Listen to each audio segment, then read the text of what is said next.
You know what they say about New York: make it there, make it anywhere. The Lions are about to test that theory. If they should beat the Giants on Sunday, across the river in the Meadowlands, the national media and expert analysts will have to take them seriously. Until now, they have not. Until now, despite winning 5 in a row and 8 of their past 9, few seem to give the Lions a real chance at postseason success. The attitude seems to be decent team, wins close ones they could have lost, loses some they should have won, will fold in the end. Wherever I travel, even to ESPN, the question I get constantly is, are the Lions any good? That something a 9-4 record should have answered, right? But the consensus seems to be Detroit will drop its last 3 games against the Giants, Cowboys and Packers and finish, as it often does, just outside the playoffs. And let us be honest. There are plenty back home who think this, too. Which is what makes Sunday so crucial.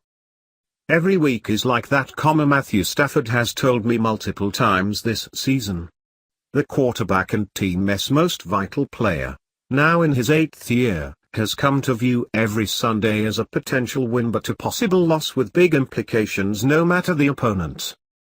He is right. Consider where the Lions would be if they hadn't lost just one winnable home game to Tennessee, 10-3, a postseason all but wrapped up. Instead, the playoffs hang in the balance of the last 3 weeks, the hardest games of the year. Critics have a point. Now, it is worth considering the critics' point of view.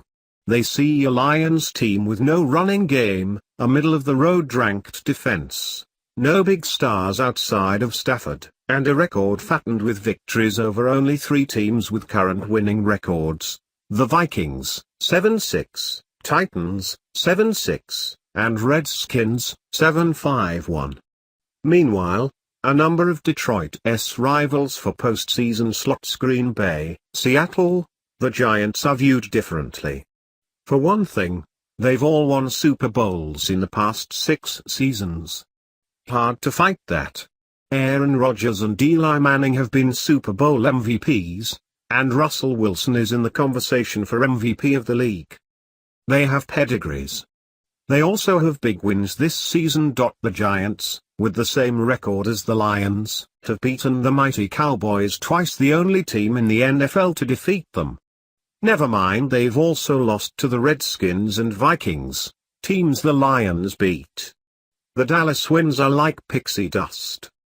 The Packers, despite being 2 games behind Detroit, have trounced the Seahawks and edged the Giants, and, oh yeah, already have beaten the Lions once.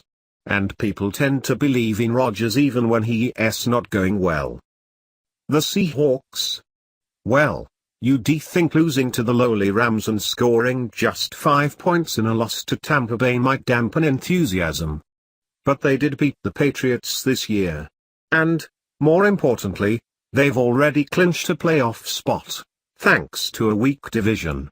So, even if they finish with a lesser record than the Lions, they re-in. Time to prove they belong. Meanwhile, Jim Caldwell's death-defying squad must prove itself on the toughest of playing grounds. Winning in the Meadowlands is never easy, and expected rain and typical wind could be devilish to Stafford's passing game, already hampered by his injured finger. It would be nice if the Lions had a running back who could chomp off yardage and chew the clock. No such luck. And then comes Dallas, and that monstrosity of a stadium, on a Monday night.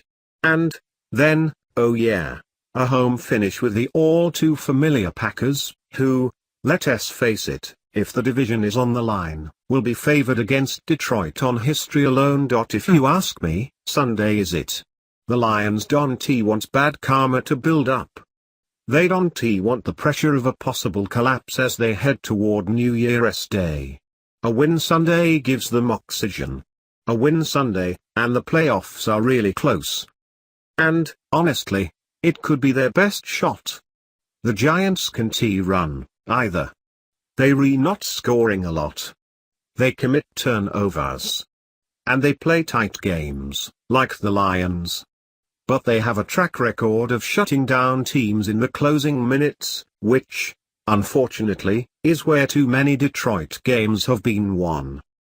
Make it here, make it anywhere. Or as a famous comedian used to say, you want front row? You got front row. The football world Sunday is, undeniably, paying full attention to our Lions. Let us see what they do with it.